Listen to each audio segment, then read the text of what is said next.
작년 7월 중국에선 태풍 네타파의 영향으로 침수, 붕괴, 산사태 등이 일어나 무려 60만 명이 넘는 이재민이 발생했는데요.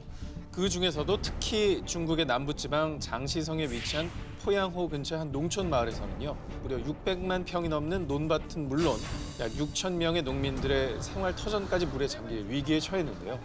자, 그런데 이 대위기를 이 악물고 견디며 농민들의 생명과 재산까지 무사히 지켜낸 영웅들이 있었습니다.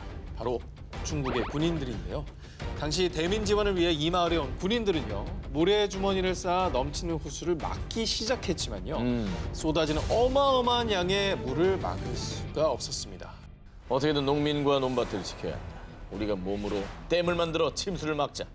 자, 먼저 여단장이 논둑으로 뛰어들자 부하들도 구명조끼를 갖춰 입고 그 뒤를 따라 직접 자신들이 인간 모래주머니, 인간 댐이 되었고요. 야, 직접 몸으로 거센 물살을 견딘 시간만 무려 6시간. 오직 농민들을 위해 이 악물고 버틴 인간 댐 덕분에요. 무너졌던 논둑은 그야말로 기적적으로 저녁 무렵 복구를 모두 끝낼 수 있었고요. 인명피해를 막은 것은 물론 농민들의 생명과도 같은 벼도 지켜낼 수 있었다고 합니다. 야, 진짜 상상도 못 해봤습니다. 예. 자, 그리고요. 네. 미국 남부의 도시 뉴올리언스에는요. 온 도시를 마비시킨 재해 속에서 혼자의 힘으로 무려 약 244명의 목숨을 구해낸 영웅이 있었습니다. 자, 존 켈러 씨가 바로 그 주인공인데요. 해병이었던 존 켈러는 은퇴한 이후 뉴올리언스의 5층짜리 아파트 꼭대기층에 살고 있었습니다. 자, 그러던 2005년 8월 29일 미국 역사상 최악의 재난으로 기억되는 허리케인 카트리나가 뉴올리언스에 상륙하고 맙니다. 카트리나는 뭐 지금 들어도 무섭습니다. 예. 정말 너무나 살벌한 자연재해였죠. 자, 카트리나 때문에 존 켈러가 살던 아파트는 물론 도시 대부분이 물에 잠기며 외부와 고립됐고요. 주민들 사이에선 식품이며 생필품, 약탈도 빈번해져 도시 전체가 대혼란에 빠지고 말았습니다. 자, 그런데 존 켈러는 다행히도 집에 카약이 있어서 좀 더 안전한 곳으로 피신할 수 있었는데요. 하지만 그는 아파트에 그대로 남기로 결심합니다. 그 이유는요. 당시 존 켈러의 아파트에 고립된 244명의 주민들 때문이었는데요. 그중 3분의 1은 거동이 불편한 노인분들이었고요. 아이고. 자, 그래서 존 켈러는요. 먼저 젊은 사람들을 모은 뒤 근처 상점까지 함께 수영을 해서 불 피울 연료며 아이스박스를 챙겨왔고요. 아파트에 있던 모든 음식과 물을 한데 모아 저장하고 요리를 해서 공평하게 나눠드렸습니다. 마침내 병원에 환자들을 이송하기 위해 지상으로 내려온 미군의 헬리콥터와 만나게 됐고요. 그렇게 아파트에 고립된 지 무려 6일 만에 드디어 구조 헬기가 도착해 아파트 주민들을 구조해낼 수 있었다고 합니다. 자, 그런데 이때도 존 켈러는 환자들이 질서 있게 헬기에 오를 수 있도록 구조 활동을 지휘했고요. 헬기에 탈 수 없는 주민들은 모터보트나 에어 매트리스에 태우고 존 켈러가 직접 노를 젓거나 물속에서 매트리스를 밀어가면서 구조대가 대기 중인 뉴올리언즈 공항까지 안내했다고 합니다. 영웅이다, 영웅. 대단하다. 무슨 영화 속에 나오는 사람인 것 같아요. 이 모든 걸 네. 생명의 힘으로 해요. 근데 정말 사진에 보이는 분들이 다 노약자분들이에요. 예. 그의 위대한 이야기가 알려진 뒤 각종 인터뷰는 물론 영화 제작 요청까지 쏟아졌다는데요. 이에 존 켈러는 영웅이 되려고 한 적 없습니다. 라고 이렇게 담담하게 대답하면서 지금도 노숙자 복지 문제에 참여하는 등 사회 약자들을 위해서 많은 힘을 쏟고 있다고 합니다. 그동안 태풍이 온다는 소식을 들을 때마다 우리 집 유리창 깨지지 않게 지킨다며 초록색 테이프를 창문에 커다랗게 X자로 붙여놨던 분들 많으시죠? 그런데 이 방법이 썩 효과가 있진 않다고 합니다. 왜냐? 태풍이 올 때 창문이 깨지는 이유가요. 창틀이 헐거워져서이기 때문입니다. 그래서 테이프를 붙일 때는 꼭 창틀이 고정되도록 창틀의 가장자리에 테이프를 발라주는 게 중요하다고 하죠. 저렇게 그렇죠. X가 중요한 게 아니라 근데 그런 얘기도 있잖아요. 테이프 말고 신문지 이렇게 쫙 발라가지고 해놓으면 이것도 튼튼해진다. 이런 얘기도 있었는데요. 자, 그런 또 얘기도 있죠. 예. 좀 많이 좀 모르시는 것 같은데요. 사실 신문지라고 하는 거는요. 이 유리창을 깨지지 않게 지켜주기보다는 유리창이 깨졌을 때 그 유리 파편이 흩어지지 않도록 그걸 좀 막아주는 역할을 하는 거죠. 올바른 활용 방법은 신문지를 유리창에 넓게 붙여놓고요. 수시로 물을 뿌려서 밀착을 해주는 겁니다. 자, 하지만 솔직히 신문에 물 마를 때마다 어떻게 이걸 매번 물을 뿌립니까? 그래. 그러니까요. 귀찮잖아. 네, 돌아버리죠. 그래서 저 안전기자 전 기자가 말이죠. 새롭게 추천하는 아이템. 부엌 서랍에 하나씩 굴러다니는 랩 있잖아요. 창문에 분무기로 칙칙 물을 뿌려주고 랩을 붙여주면 신문지보다 더 찰떡같이 붙는다고 합니다. 자, 그런데 이렇게 준비를 철저히 했는데 태풍 올 때 이제 강풍도 불지만은 폭우도 엄청 내립니다. 그래. 그렇죠. 상상하기도 싫지만은 우리 집에 물이 차올라 대피해야 한다면 꼭 기억하세요. 도시가스 사용하는 집에서는 중간 밸브, 계량기 옆 메인 밸브까지 꽉 잠그셔야 됩니다. LP가스를 사용하는 집에서는 밸브를 잠근 뒤 체인 등으로 용기를 단단히 고정해 두셔야 합니다. 야, 그거 굴러다니다 폭발하는 거. 폭발하죠. 그리고 태풍이 지나가고 난 다음에 꼭 조심할 것이 있습니다. 야, 드디어 우리 집에 돌아왔다. 뜨거운 물에 씻고 푹 쉬어야겠다. 잘 모르시는 것 같은데요. 집으로 막 돌아와서 예. 가스보일러를 함부로 틀었다가는 큰일 납니다. 왜 그렇죠? 침수의 영향으로 감전될 수가 있기 때문이죠. 아, 이게 물 틀었다가 바로 감전된다고. 그렇죠.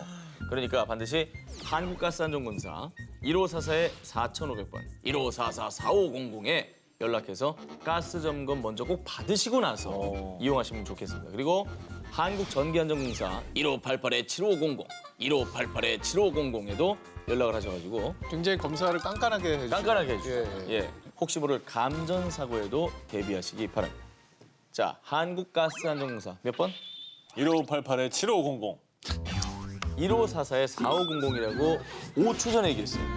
1544-4500. 한국전기안전공사요? 1588-7500. 오. 가스안전공사요? 1588-7500. 1544-4500이라고. 1544-4500.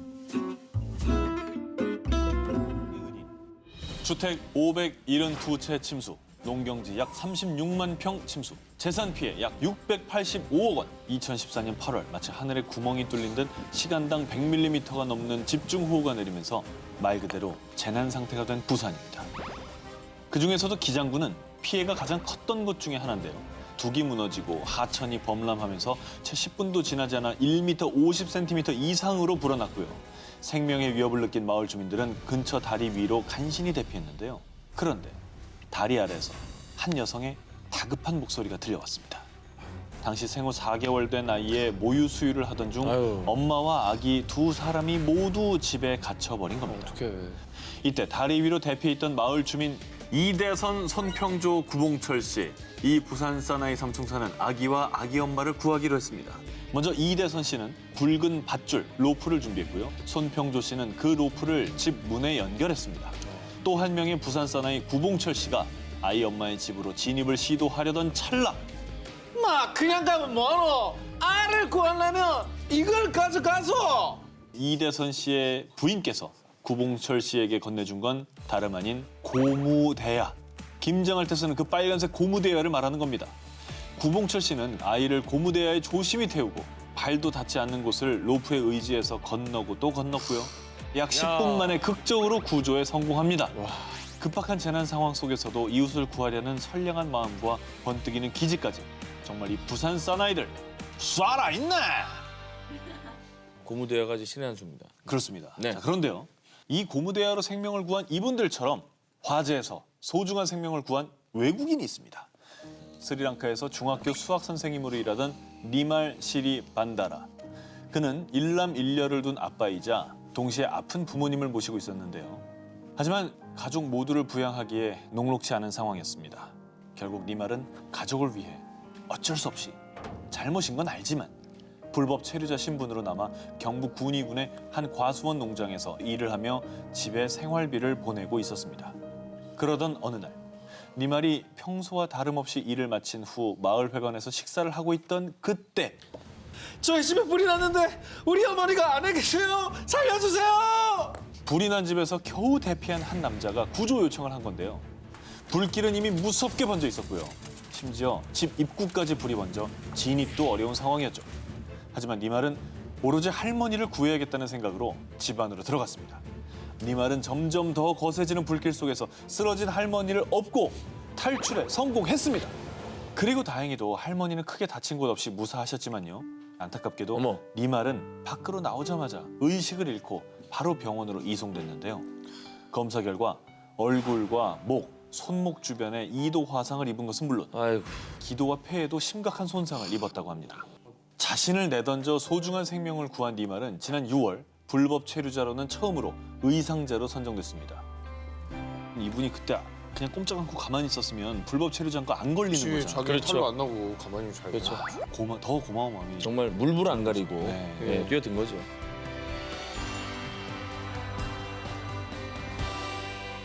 특집 나와 가족을 살리는 재난 대비 19 4위입니다. 장마철 출몰 주의, 도로 위 지뢰. 2014년 6월 소나기성 폭우가 내린 경남 창원시의 한 도로에서는 갑자기 이것이 튀어올라 시내버스 바닥 부분에 충돌해서 기사님, 승객 등 3명이 다쳤습니다. 비만 오면 출몰한다는 도로 위의 지뢰는 바로 맨홀 뚜껑이었습니다. 2014년 국립재난안전연구원이 실시한 실험에 따르면 저지대에서 시간당 약 50mm의 집중호우가 내리면 하수가 역류합니다. 그러면서 약 40kg 무게의 철제 맨홀 뚜껑이 41초 만에 지상 27cm 높이로 튀어오른다고 합니다. 40kg짜리 철덩어리가 날아온다고 생각해봐요. 그건 거의 흉기죠, 그러면. 무기죠, 무기. 그런데 이 중에서도 폭우로 침수가 됐을 때 가장 주의해야 할 맨홀은 하수도 맨홀입니다. 빗물이 흘러들어가는 유일한 맨홀입니다. 아. 비가 갑자기 많이 내리면 맨홀 아래 하수도관의 압력이 높아지면서 맨홀 뚜껑이 튀어오를 수 있기 때문인데요. 폭우가 내릴 때는 반드시 이 하수도 맨홀 근처는 피해서 걷도록 하시고요. 그리고 정말 중요한 꼭 기억하셔야 될 게 하나 더 있는데 맨홀의 위험 시그널입니다. 알 수 있어요, 폭발하기 전에. 맨홀 뚜껑에서 이 부글부글부글하고 기포가 올라오는 것을 목격하신다면 그 즉시 맨홀 주변을 피해서 대피해야 됩니다. 이 기포가 맨홀 폭발의 징조라고 합니다. 알아서 조심을 해야 된다는 게 좀 어불성설 같긴 하지만 바닥 같은 조심해야겠네요. 걸 잘 보고 걸으시는 것도. 예. 도움이 이왕은 밟지 마시고 네. 이왕이면 피해 가시고. 예. 2008년 규모 8.0의 지진으로 약 9만 명에 가까운 희생자를 낸 중국 스촨성 대지진. 2010년 30만 명의 목숨을 앗아간 IT 대지진. 그리고 2011년 일본을 강타한 동일본 대지진까지. 순간적으로 도시를 집어삼켜 처참한 폐허로 변한 피해 지역들. 도저히 희망이라고는 찾아볼 수 없는 이곳들에 수많은 이재민들을 위한 이 집이 생겼다고 하는데요. 바로 종이로 만든 집, 일명 종이 대피소입니다. 정말로 종이와 재활용 마분지 등만을 이용해 만든 것으로요. 일본인 건축가 반시게루입니다. 그는 1995년 1월에 발생한 고베 대지진 당시 수많은 이재민들이 비위생적인 데다 2차 피해를 당할 수 있는 환경에 놓여 있는 것을 보고 비영리 재단인 반을 설립하게 됐다고 합니다. 그 후 구하기 쉽고 또 재활용할 수 있는 친환경 재료에 언제 어디서든 해체, 조립, 이동이 편리한 종이 대피소를 짓게 된 건데요. 수백 장의 종이를 단단하게 압착해 내구성을 높였고요. 또 방수, 방염 처리까지 해서 종이 재질의 단점을 보완했고요. 그렇게 반시게루 건축가는 약 20여 년 동안 일본과 터키, 중국, IT, 필리핀 등 각종 재난 현장을 돌며 이재민을 위한 종이집을 지었고요. 최소한의 사생활 보호와 휴식까지 취할 수 있게 구상을 해서 만들었다고 합니다. 야, 대단하다. 건축가라기보다는 구호 활동가 같은 그런 느낌이 있네요. 그렇죠. 그래서 그런 사회적인 공을 인정받게 돼서요. 2014년 3월 건축계 노벨상으로 불리는 프리츠커상을 이분이 수상을 했다고 합니다. 멋있네요. 특집 나와 가족을 살리는 재난 대비 19 우리에게 언제든 닥칠 수 있는 모든 자연재해 극복 방법을 알아보고 있습니다. 자, 그러면 프리아 19 오늘의 1위 특종 후보를 만나보겠습니다. 고립됐을 때 나를 구하는 음식. 특명, 인류 최후의 날을 대비하라. 자, 1위 후보 기사 전해드립니다. 재난으로 인한 고립, 아직 남의 일 같으십니까? 아무 준비 없이 갑자기 고립됐을 때 난 뭘 먹으면 어떻게 생존할 수 있을 것인가? 모든 해답은 이미 여러분의 부엌 선반 속에 있다고 말이죠. 부엌 선반? 우리 집 부엌 선반 속에 뭐가 있죠? 자, 뭐가 있을까요? 아니 모든 집안의 선반에 다 있습니까? 다 있다고요? 자, 지금 분명히 말씀드리면 우리 집에도 있었어 하실 겁니다. 그래요?